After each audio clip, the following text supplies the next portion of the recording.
고린도후서 8번째 시간입니다. 이 사람의 마음이라고 하는 것이요, 참 신비하고도 너무나도 우리 인생에 중요한 것 같습니다.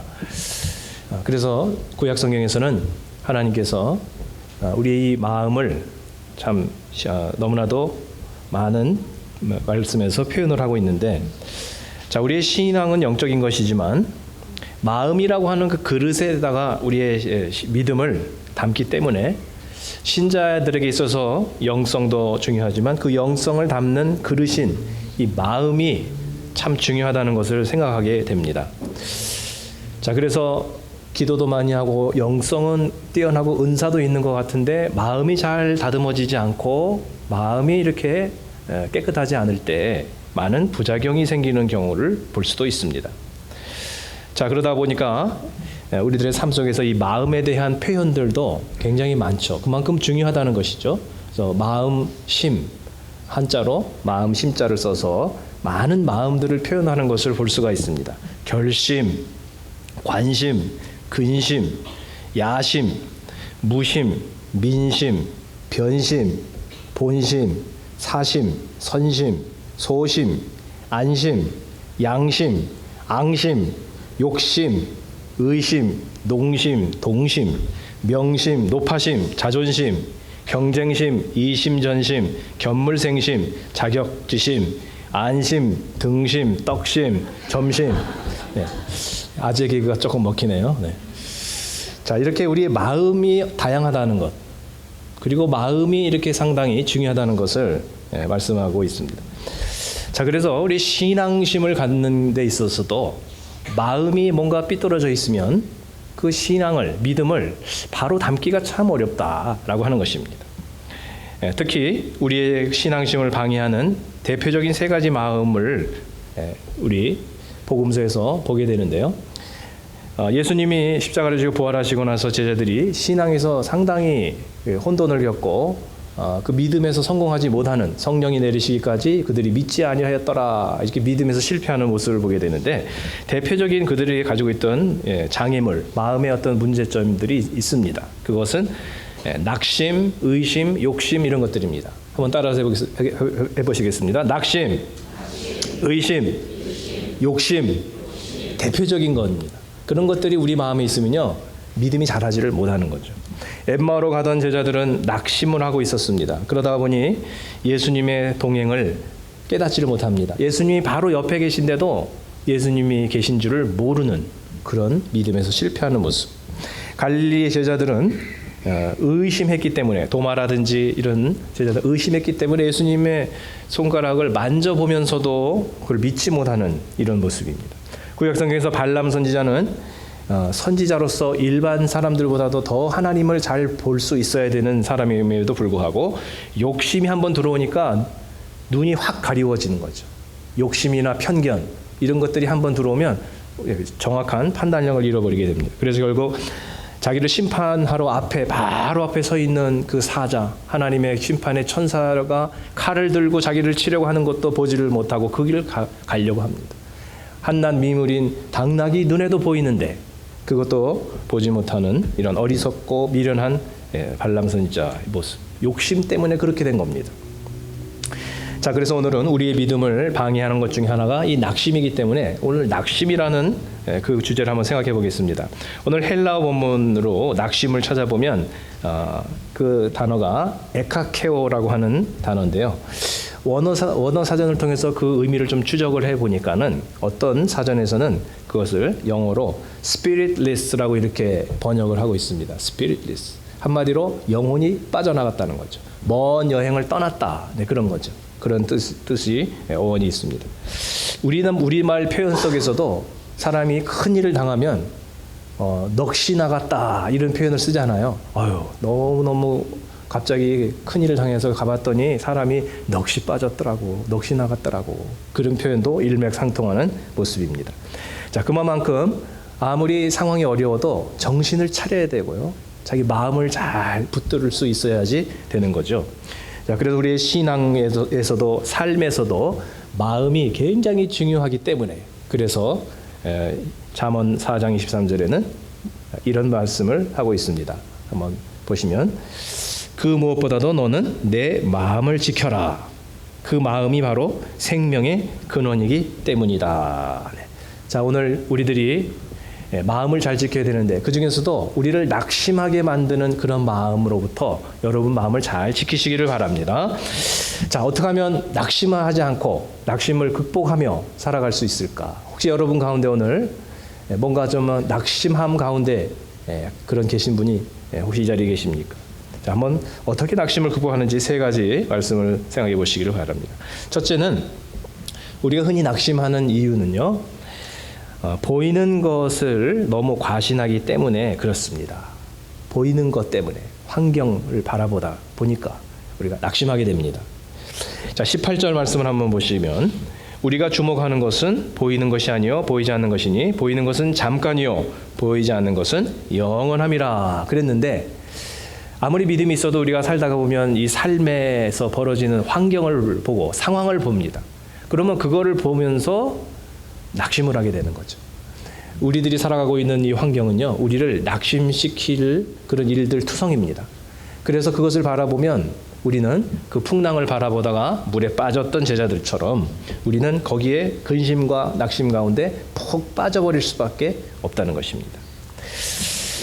구약 성경 열왕기하 6장에 보면 엘리사와 그의 시종 게하시의 그런 이야기가 나오는데, 그 엘리사의 종이 상당히 낙심했던 사건이 거기 기록되고 있습니다. 자, 어떤 상황이냐 하면 그 당시 이스라엘과 아람이 서로 대치하고 있었습니다. 아람은 지금으로 말하면 북쪽의 시리아 나라죠.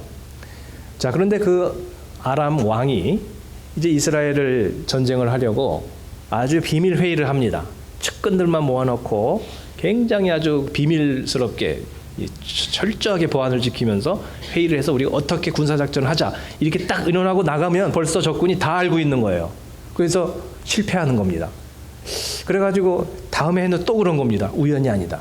우리 가운데 분명히 첩자가 있다. 아, 그렇게 막 화를 냅니다. 그랬더니 그 중에 한 사람이 이야기합니다. 왕이여, 그게 아닙니다. 이스라엘은요, 엘리사라는 선지자가 있는데요, 그 사람이 우리가 그냥 비밀스럽게 골방에서 얘기한 것까지도 전부 다 알아낼 정도로 그 사람은 영원히 뜨인 사람이라 우리가 이렇게 했던 것을 벌써 알고서 왕에게, 자기 왕에게 다 이야기를 해서 대비를 한 겁니다. 그래? 그러면 그 엘리사를 잡으러 가자.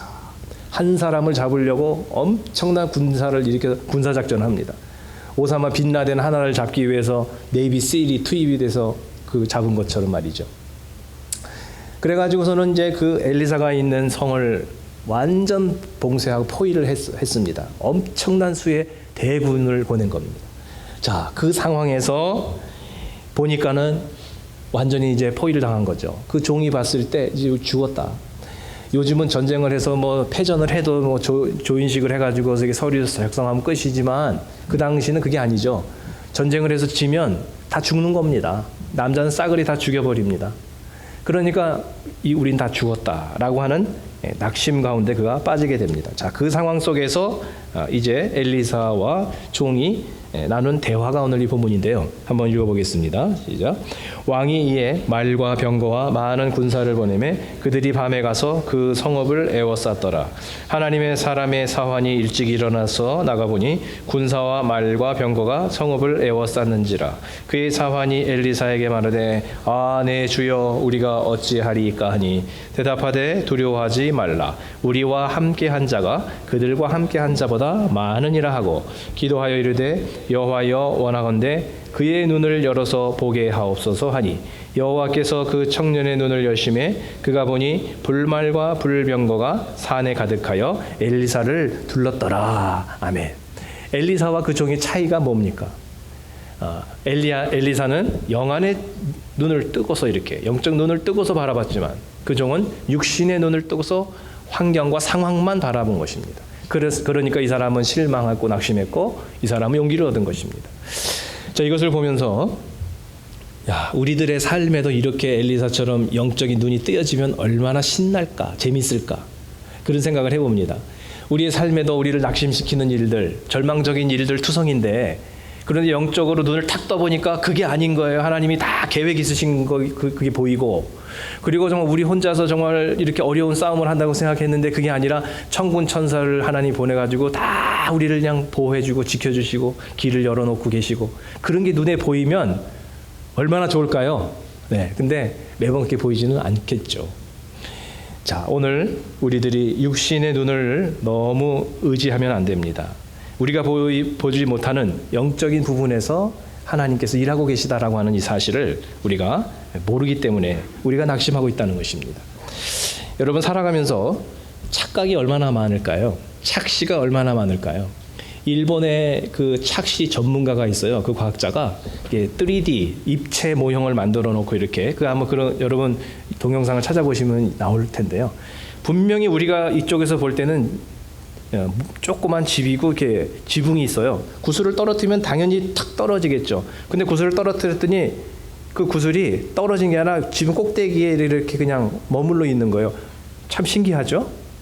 그래서 이렇게 돌려서 보면 사실 이게 지붕이 아니라 이렇게 되어져 있는 거예요. 근데 이렇게 보이는 거예요, 사람이. 그런 착시 현상들이 많다. 그 일본 그 사람이 그 전문가입니다. 그게 그런 모형이 한두 개가 아니죠.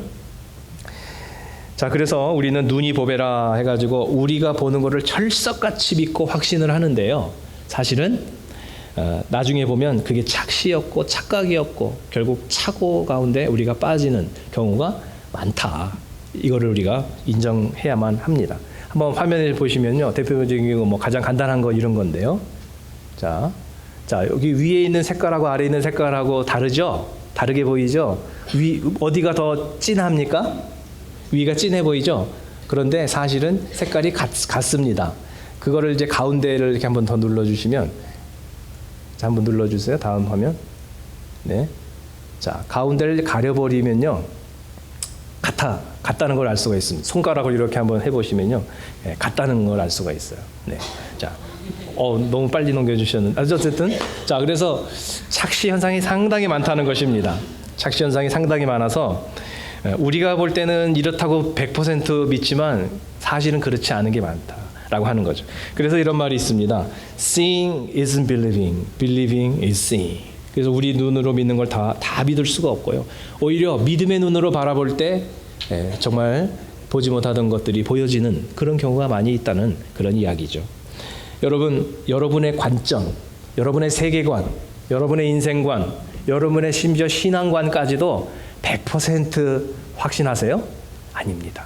우리도 모르는 게 많고, 우리도 착각하는 게 많고, 자기 틀 안에 갇혀 있는 게 많고, 우리가 보지 못하는 것들이 너무나 많다는 것을 여러분 인정하시길 바랍니다. 그럴 때 믿음의 눈을 열고 바라보면 전에는 보지 못하던 것들을 볼 수가 있다라고 하는 거죠. 자, 왜 우리가 낙심하느냐? 우리가 보고 우리가 판단하는 것만 전부인 줄로 착각을 하다가 보니 낙심하게 된다라고 하는 것입니다. 자, 두 번째 우리가 낙심하는 이유는 인내하지 못하기 때문입니다. 17절에 또 보면 우리가 잠시 받는 환난에 경한 것이 지극히 크고 영원한 영광에 중한 것을 우리에게 이루게 함이니.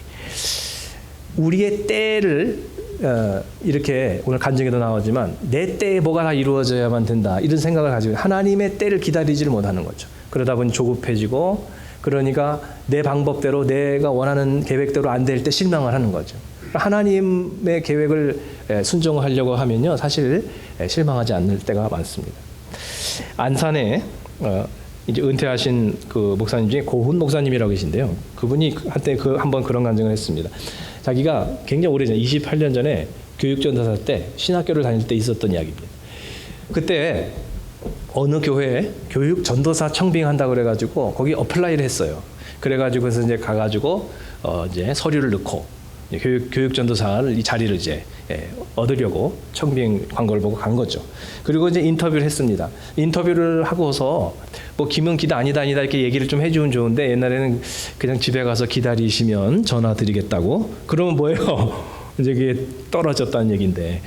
그래가지고서 이제 기다리는 거예요. 순진해가지고서 금식 기도하면서 막 그냥 전화가 오늘 올까 하면서 막 그렇게 막 기도를 했는데 오늘날까지 전화가 안 오더래요. 28년 동안 전화가 안 오는. 근데 어느 날 이분이 전화가 온 거예요. 그 교회에 전화가 온 거예요. 근데 그 교회 목사님이 전화가 온 거예요. 깜짝 놀란 거죠. 그래가지고 전화 받았더니 우리 교회 부흥회 좀 와주세요. 그런 전화였습니다. 근데 이분이 느낀 게 어쨌든 28년 동안 전화가 안 왔는데 결국 오긴 왔다. 전화가 오긴 왔다. 좀 더 좋은 모습으로 왔다 전화가. 그러니까 어쨌든 낙심할 게 아니라 하나님께서 반드시 하나님의 때에 일을 하신다. 이런 간증을 들었습니다. 중국에 모소 대나무라는 희귀종 대나무가 있습니다. 주로 동쪽 지역에서만 자라는데요. 대나무 중에 최고로 치는 그런 대나무입니다. 일명 모죽이라고도 하는데요. 그 대나무의 특징은 땅이 척박하든지 기름지든지 물을 많이 주든지 안 주든지 상관없이 4년간 3cm밖에는 안 자라요. 대나무가. 4년 동안 아무리 물을 주고 영양분을 줘도 자라질 않아요. 그런 특징을 가지고 있습니다. 그러다가 5년 차가 됐을 때 그 죽순이 4월에 봄에 이르러서 갑자기 그냥 성장을 하기 시작을 하는데 하루에 30cm가 자라는 거예요.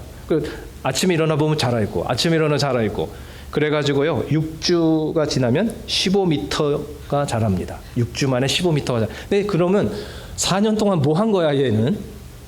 4년 동안 그렇게 공을 들여봤자 소용이 없어요. 별로 효과가 없어요. 그런데 사실은 알고 보면 그 4년간 뿌리가 엄청나게 퍼지고 있었다는 거죠. 뿌리로만 퍼지고 있었다는 거죠. 그래서 그렇게 급성장을 했는데도 그걸 감당할 수 있을 정도로 굉장히 튼튼하다는 거죠. 4년간 뿌리를 다졌기 때문에. 그래서 중국 영화 같은 데 보면 좀 약간 허무맹랑한 그런 장면들도 나오는데 얼마 전 그게 대나무 숲이 영화에 나왔다고 합니다. 그래서 주인공들이 무공을 막 이렇게 서로 이렇게 겨루는데 근데 막 대나무에 올라가서 해서 막 대나무 사이를 날아다니면서 그런 영화 있었죠. 그래서 이제 그 무협 영화에 보면은 절벽을 뛰어넘어야 되는데 너무나 이 싸움을 해서 기가 딸려가지고 한 번에 점프를 못하니까 돌멩이를 하나 탁 던져놓고 점프해서 돌멩이를 딛고 절벽을 건너가는 그런 장면인 것처럼 대나무에서 막 이렇게 싸우는 그런 장면이 실제로 그 숲에서 찍은 겁니다. 물론 그건 좀 과장이지만 성인 남자가 올라가서 흔들어도 부러지지 않을 정도로 단단한 건 사실이라고 합니다. 그러니까 그만큼 아래 밑에서 보이지 않는 곳에서의 이런 4년이라는 뿌리 작업이 있었다라고 하는 거죠. 그러다가 이제 5년 차가 됐을 때 비약적인 발전, 퀀텀 립, 순간적으로 그냥 한꺼번에 자란 이런 모습이 거기서 생기게 된다는 것입니다. 전 그것을 보면서 가정교회 목장을 한번 생각을 해봤습니다. 우리가 생각할 때 기도를 하고 섬기고 정말 그렇게 정성을 해도 정말 큰 성과가 없는 것처럼 보이는 목장들도 있거든요. 좋은 열매가 이미 있는 데도 있지만 이렇게 해가지고 정말 전도가 되나 싶을 때도 있죠. 자, 그런데 그게 눈에 안 보이는 것 뿐이지 아무 일도 일어나지 않는 게 아니고요. 보이지 않는 곳에 하나님이 지금 일하고 계신 줄로 믿습니다. 보이지 않는 곳에서 토양 작업, 뿌리 작업을 지금 하나님이 하고 계신 것입니다. 그 기간이 좀 길어질 수가 있어요. 그래서 때로는 한 사람을 전도하기 위해서 50년을 기도해서 친구를 전도했다는 조지 밀러의 간증도 있고, 가정교회에서는 VIP를 7년 그렇게 섬겨 7년 만에 세례받았다는 간증이 흔합니다. 그만큼 우리의 시간 계획과 하나님의 시간 계획이 다르다는 것입니다. 그래서 우리도 지금 가정교회 한 4년 5년째 올라가는 그런 상황인데요. 아직까지는 이렇게 지금 별반 폭발적인 성장이 없다 할지라도 언젠가 하나님께서 허락하시면요, 이게 쌓였던 것이 한꺼번에 또 세례받고 한꺼번에 이렇게 변화받는 놀라운 구원받는 역사가 일어날 수가 있구나, 이런 또 생각을 하고 위로를 받게 됩니다. 자, 갈라디아서 6장 9절에서 10절 말씀, 여러분이 이미 잘하고 계십니다. 여러분이 정말 하나님 기뻐하는 일을 하고 계십니다. 너무 결과에 연연하지 마시고요. 오늘 그 말씀을 한번 다 같이 한번 읽어보겠습니다. 시작. 우리가 선을 행하되 낙심하지 말지니 포기하지 아니하면 때가 이름에 거두리라. 그러므로 우리는 기회 있는 대로 모든 이에게 착한 일을 하되 더욱 믿음의 가정들에게 할지니라. 아멘. 마지막 세 번째, 우리가 낙심하는 이유는 나의 능력으로 하려고 하기 때문인 것입니다. 자, 오늘 7절 말씀을 한번 보시겠습니다. 거기 보면 우리가 이 보배를 질그릇에 가졌으니 이는 심히 큰 능력은 하나님께 있고 우리에게 있지 아니함을 알게 하려 함이라. 여러분, 고수가 뭐예요? 고수. 고수는 자기 힘을 빼는 게 고수죠. 잔뜩 자기 능력을 가지고 하려고 하는 게 하수입니다. 하수. 그래서 우리에게 능력이 있는 게 아니에요. 우리에게는요 아무 능력이 없어요. 우리에게는요 아무런 힘이 없습니다. 우리는 그냥 질그릇이에요. 능력은 어디에 있습니까? 심히 큰 능력은 누구에게? 하나님께 있는 것입니다. 그럼 우리는 뭐냐면 그 하나님의 심히 큰 능력을 질그릇처럼 보잘것없는 우리에게 담아내는 그릇일 뿐입니다. 그릇. 그래서 여러분 우리에게 능력이 있는 것이 아니라 하나님께 능력이 있다라고 하는 이 사실을 생각하는 사람은 별로 그렇게 낙심을 하지 않습니다. 내가 해보려고 하다가 안 되니까 낙심하는 거거든요. 근데 하나님의 능력을 기다리는 사람은 그렇게 쉽게 낙심하지 않습니다. 나의 능력이 아니라 하나님의 심히 큰 능력을 의지하며 살아가는가 하는 그것을 어떻게 알 수 있을까요? 기도의 삶을 보면 알 수가 있습니다. 나의 능력을 의지하는 사람은 기도를 하지 않게 되는 것이고요. 하나님의 심히 큰 능력을 의지하는 사람은요, 기도할 수밖에 없는 것입니다.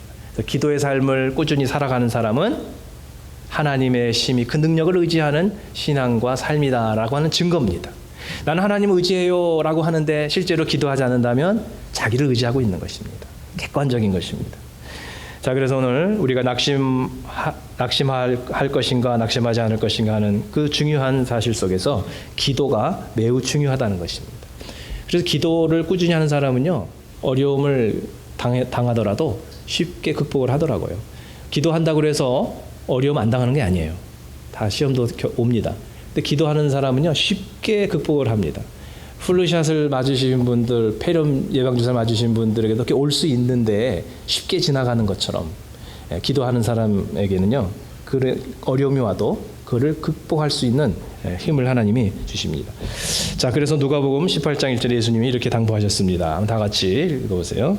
예수께서 그들에게 항상 기도하고 낙심하지 말아야 할 것을 비유로 말씀하여, 항상 꾸준히 기도하는 사람은 그래서 낙심하지 않는다는 것입니다.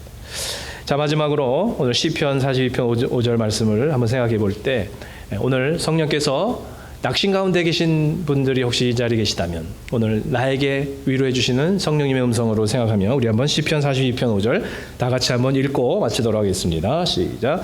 내 영혼아, 내가 어찌하여 낙심하며 어찌하여 내 속에서 불안해하는가? 너는 하나님께 소망을 두라. 그가 나타나 도우심으로 말미암아 내가 여전히 찬송하리로다. 아멘.